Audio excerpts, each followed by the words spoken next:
Disregarding the song of the birds, the waving green trees, and the smell of the flowers, Jimmy headed straight for a restaurant. There he tasted the first sweet joys of liberty in the shape of a broiled chicken and a bottle of white wine, followed by a cigar a grade better than the one the warden had given him. From there he proceeded leisurely to the depot. He tossed a quarter into the hat of a blind man sitting by the door and boarded his train. 3 hours set him down in a little town near the state line. He went into the cafe of one Mike Dolan and shook hands with Mike, who was alone behind the bar.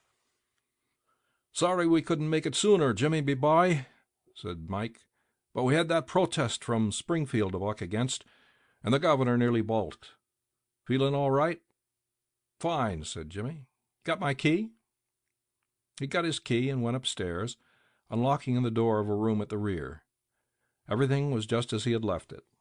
There on the floor was still Ben Price's collar button that had been torn from that eminent detective's shirt band when they had overpowered Jimmy to arrest him. Pulling out from the wall a folding bed, Jimmy slid back a panel in the wall and dragged out a dust-covered suitcase. He opened this and gazed fondly at the finest set of burglar's tools in the East. It was a complete set, made of specially tempered steel, the latest designs in drills, punches, braces, and bits, jimmies, clamps, and augers, with 2 or 3 novelties invented by Jimmy himself, in which he took pride. Over $900 they had cost him to have made at Blank, a place where they make such things for the profession. In half an hour Jimmy went downstairs and through the cafe. He was now dressed in tasteful and well-fitting clothes, and carried his dusted and clean suitcase in his hand. "Got anything on?" asked Mike Dolan genially. "Me?" said Jimmy in a puzzled tone. "I don't understand. I'm representing the New York Amalgamated Short Snap Biscuit Cracker and Frazzled Wheat Company." This statement delighted Mike to such an extent that Jimmy had to take a seltzer and milk on the spot. He never touched hard drinks. A week after the release of Valentine 9762, there was a neat job of safe burglary done in Richmond, Indiana, with no clue to the author. A scant $800 was all that was secured. 2 weeks after that, a patented, improved, burglar-proof safe in Logansport was opened like a cheese to the tune of $1,500 currency, securities and silver untouched. That began to interest the rogue catchers.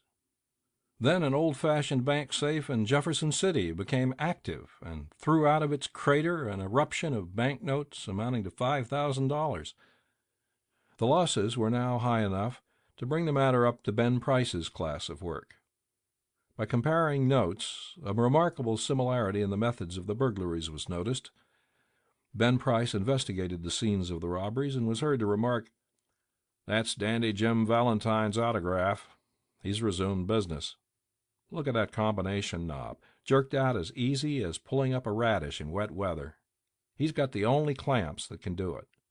And look how clean those tumblers were punched out. Jimmy never has to drill but one hole. Yes, I guess I want Mr. Valentine. He'll do his bit next time without any short time or clemency foolishness." Ben Price knew Jimmy's habits. He had learned them while working up the Springfield case. Long jumps, quick getaways, no Confederates, and a taste for good society. These ways had helped Mr. Valentine to become noted as a successful dodger of retribution.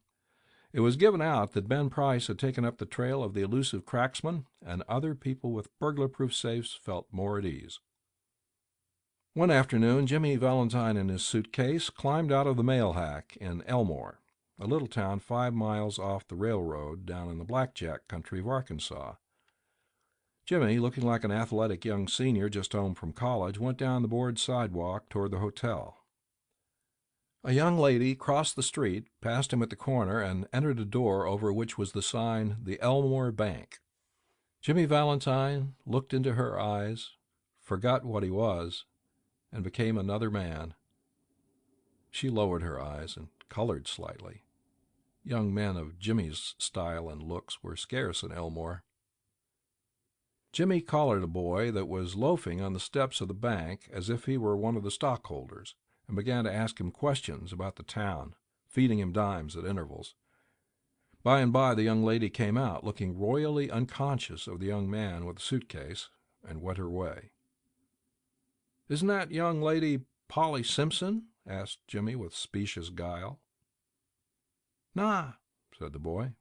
"She's Annabelle Adams. Her pa owns this bank. What'd you come to Elmore for? Is that a gold watch chain? I'm going to get a bulldog. Got any more dimes?" Jimmy went to the Planters Hotel, registered as Ralph D. Spencer, and engaged a room. He leaned on the desk and declared his platform to the clerk. He said he had come to Elmore to look for a location to go into business. How was the shoe business now in the town? He had thought of the shoe business. Was there an opening? The clerk was impressed by the clothes and manner of Jimmy. He himself was something of a pattern of fashion to the thinly gilded youth of Elmore, but now he perceived his shortcomings. While trying to figure out Jimmy's manner of tying his four in hand, he cordially gave information. Yes, there ought to be a good opening in the shoe line. There wasn't an exclusive shoe store in the place. The dry goods and general stores handled them. Business in all lines was fairly good. Hoped Mr. Spencer would decide to locate in Elmore. He would find it a pleasant town to live in, and the people very sociable. Mr. Spencer thought he would stop over in the town a few days and look over the situation. No, the clerk needn't call the boy. He would hurry up his suitcase himself. It was rather heavy. Mr. Ralph Spencer, the phoenix that arose from Jimmy Valentine's ashes left by the flame of a sudden and alterative attack of love, remained in Elmore and prospered. He opened a shoe store and secured a good run of trade. Socially, he was also a success and made many friends, and he accomplished the wish of his heart. He met Miss Annabelle Adams and became more and more captivated by her charms. At the end of a year, the situation of Mr. Ralph Spencer was this. He had won the respect of the community, his shoe store was flourishing, and he and Annabelle were engaged to be married in 2 weeks. Mr. Adams, the typical plodding country banker, approved of Spencer. Annabelle's pride in him almost equaled her affection. He was as much at home in the family of Mr. Adams and that of Annabelle's married sister as if he were already a member. One day Jimmy sat down in his room and wrote this letter, which he mailed to the safe address of one of his old friends in St. Louis.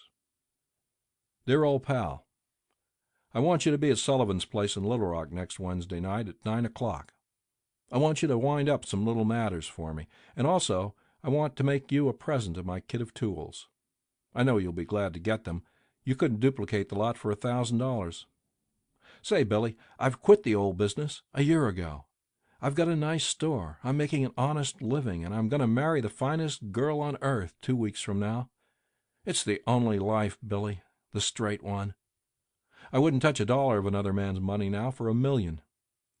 After I get married, I'm going to sell out and go west, where there won't be so much danger of having old scores brought up against me. I tell you, Billy, she's an angel. She believes in me, and I wouldn't do another crooked thing for the whole world. Be sure to be at Sully's, for I must see you. I'll bring along the tools with me. Your old friend, Jimmy. On the Monday night after Jimmy wrote this letter, Ben Price jogged unobtrusively into Elmore in a livery buggy. He lounged about town in his quiet way until he found out what he wanted to know. From the drugstore across the street from Spencer's shoe store, he got a good look at Ralph D. Spencer. "Going to marry the banker's daughter, are you, Jimmy?" said Ben to himself softly. "Well, I don't know." The next morning, Jimmy took breakfast at the Adamses. He was going to Little Rock that day to order his wedding suit and buy something nice for Annabelle. That would be the first time he had left town since he came to Elmore. It had been more than a year now since those last professional jobs, and he thought he could safely venture out. After breakfast, quite a family party went downtown together. Mr. Adams, Annabelle, Jimmy, and Annabelle's married sister with her 2 little girls, aged 5 and 9. They came by the hotel where Jimmy still boarded, and he ran up to his room and brought along his suitcase. Then they went on to the bank. There stood Jimmy's horse and buggy, and Dolph Gibson, who was going to drive him over to the railroad station. All went inside the high carved oak railings into the banking room, Jimmy included, for Mr. Adams' future son-in-law was welcome anywhere. The clerks were pleased to be greeted by the good-looking, agreeable young man who was going to marry Miss Annabel. Jimmy set his suitcase down. Annabel, whose heart was bubbling with happiness and lively youth, put on Jimmy's hat and picked up the suitcase. "Wouldn't I make a nice drummer?" said Annabel. "My, Ralph, how heavy it is! Feels like it was full of gold bricks." "Lot of nickel-plated shoehorns in there," said Jimmy coolly, "that I'm going to return. Thought I'd save express charges by taking them up. I'm getting awfully economical." The Elmore Bank had just put in a new safe and vault. Mr. Adams was very proud of it and insisted on an inspection by everyone. The vault was a small one, but it had a new patented door. It fastened with 3 solid steel bolts thrown simultaneously with a single handle, and had a time lock. Mr. Adams beamingly explained its workings to Mr. Spencer, who showed a courteous but not too intelligent interest. The 2 children, May and Agatha, were delighted by the shining metal and funny clock and knobs.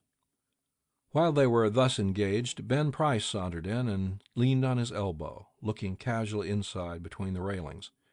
He told the teller that he didn't want anything. He was just waiting for a man he knew. Suddenly there was a scream or two from the women and a commotion. Unperceived by the elders, May, the 9-year-old girl, in a spirit of play, had shut Agatha in the vault. She had then shot the bolts and turned the knob of the combination as she had seen Mr. Adams do. The old banker sprang to the handle and tugged at it for a moment.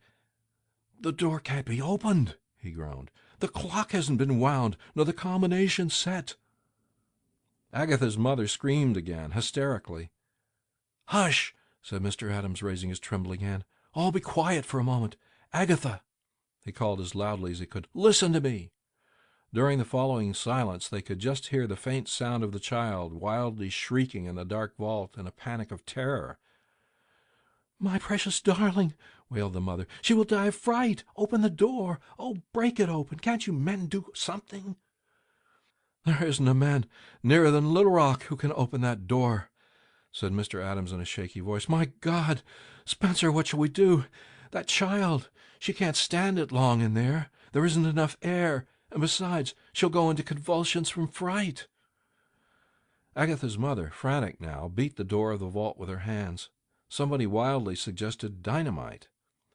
Annabel turned to Jimmy, her large eyes full of anguish, but not yet despairing. To a woman, nothing seems quite impossible to the powers of the man she worships.